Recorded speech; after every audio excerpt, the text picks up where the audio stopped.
ಒಂದ್ಸರಿ ಒಬ್ಬ ಬಂದು ಬೀರ್ಬಲ್ ಹತ್ರ ಹೇಳ್ತಾನೆ, ನಾನು ರಸ್ತೆಯಲ್ಲಿ ನಡ್ಕೊಂಡು ಹೋಗ್ತಾ ಇರಬೇಕಾದ್ರೆ ಸುತ್ತಮುತ್ತ ಇರೋರು ಅಕ್ಕಪಕ್ಕ ಇರೋರೆಲ್ಲ ನನ್ನ ಬಗ್ಗೆ ಕೆಟ್ಟದಾಗಿ ಮಾತಾಡ್ತಾರೆ. ನಂಗೆ ಅದನ್ನು ಕೇಳಿಸ್ಕೊಳಕ್ಕಾಗೋದಿಲ್ಲ, ಮುಂದಕ್ಕೆ ಹೋಗೋಕ್ಕಾಗೋದೇ ಇಲ್ಲ ಅಂತ ಅನ್ಸುತ್ತೆ. ನಾನು ಏನು ಮಾಡಲಿ ಅಂತ. ಬೀರ್ಬಲ್ಲು ಒಂದು ಪಾತ್ರೆ ತಗೊಂಡು ಆ ಪಾತ್ರೆಯಲ್ಲಿ ಒಂದು ಚೂರು ಜಾಗ ಇಲ್ಲದೆ ಇದ್ದ ಹಾಗೆ ಪೂರ್ತಿ ಹಾಲನ್ನ ತುಂಬಿಸಿ ಅವನ ಕೈ ಕೊಡ್ತಾನೆ. ನೋಡು, ಇದೇ ರಸ್ತೆಯಲ್ಲಿ ನಡ್ಕೊಂಡು ಹೋಗು, ಒಂದು ಹನಿ ಹಾಲು ಕೂಡ ಆ ಕಡೆ ಈ ಕಡೆ ಚೆಲ್ಲಬಾರ್ದು, ಹಾಗೆ ನಡ್ಕೊಂಡು ಹೋಗು ಅಂತ. ಅವನು ಹಾಲು ಕಡೆ ಗಮನ ಕೊಟ್ಕೊಂಡು ನಡ್ಕೊಂಡು ಹೋಗಕ್ಕೆ ಶುರು ಮಾಡ್ತಾನೆ. ಹೋಗಿ ಆ ರಸ್ತೆ ಎಂಡ್ ತಲುಪ್ತಾ ಇದ್ದ ಹಾಗೆ ಅಲ್ಲಿ ಬೀರ್ಬಲ್ ನಿಂತಿರ್ತಾನೆ. ಏನಾಯ್ತು ಅಂತಾನೆ. ಹಾಲು ತೊಗೊಂಡು ಬಂದೆ, ನಿಂಗೆ ಅವರು ಇವರು ಏನಾದ್ರು ಮಾತಾಡಿ ಕೇಳಿಸ್ತಾ? ಇಲ್ಲ, ನನ್ನ ಕಾನ್ಸಂಟ್ರೇಷನ್ ಹಾಲು ಬಗ್ಗೆ ಇತ್ತು ಅಷ್ಟೇ. ಕಾನ್ಸಂಟ್ರೇಷನ್ ಒಂದು ಕಡೆ ಇದ್ರೆ, ನಾವು ಮಾಡೋ ಕೆಲಸದ ಮೇಲೆ ನಮ್ಮ ಕಾನ್ಸಂಟ್ರೇಷನ್ ಇದ್ರೆ, ತಲೆ ಬಗ್ಸಿ ನಾವು ಆ ಕೆಲಸ ಮಾಡಿಕೊಂಡು ನಡ್ಕೊಂಡು ಹೋಗ್ತಾ ಇದ್ರೆ ಸುತ್ತಮುತ್ತ ಇರೋದು ಕೇಳಿಸೋದಿಲ್ಲ. ಕೇಳಿಸಿದ್ರು ಅದು ಮ್ಯಾಟ್ರ್ ಆಗೋದಿಲ್ಲ.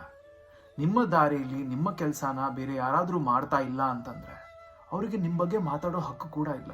ಹಾಗಿದ್ರೂ ಮಾತಾಡ್ತಿದ್ದಾರೆ ಅಂತಂದರೆ ಅದನ್ನು ನೀವು ಕೇಳಿಸ್ಕೊಳ್ಳೋ ಅವಶ್ಯಕತೆ ಇಲ್ಲ. ನಿಮ್ಮ ಜೀವನದಲ್ಲಿ ಇವಾಗ ಏನೇನಿದೆ ಅದನ್ನೆಲ್ಲ ನೀವೇ ಅಲೋ ಮಾಡಿರೋದು. ನೀವು ಅಲೋ ಮಾಡದೆ ಏನೂ ಜೀವನಕ್ಕೆ ಬರೋಕ್ಕೆ ಸಾಧ್ಯ ಇಲ್ಲ. ನೀವು ಅಲೋ ಮಾಡದೆ ಯಾರೂ ನಿಮಗೆ ಅವಮರ್ಯಾದೆ ಮಾಡೋಕ್ಕೆ ಸಾಧ್ಯ ಇಲ್ಲ. ಅದನ್ನು ನೀವು ಬಿಟ್ಕೊಂಡಿರ್ತೀರ. ಅದನ್ನು ಬಿಡಿ, ತಲೆ ಬಗ್ಗಿಸ್ಕೊಂಡು ನಿಮ್ಮ ಕೆಲಸ ನೀವು ಮಾಡಿ. ಬೇರೆಯವ್ರು ಏನು ಹೇಳ್ತಾರೆ ಅದು ನಿಮಗೆ ಬೇಕಾಗಿಲ್ಲ, ಅದಕ್ಕೆ ನಿಮಗೂ ಸಂಬಂಧನೂ ಇಲ್ಲ. ಯೋಚನೆ ಮಾಡಿ.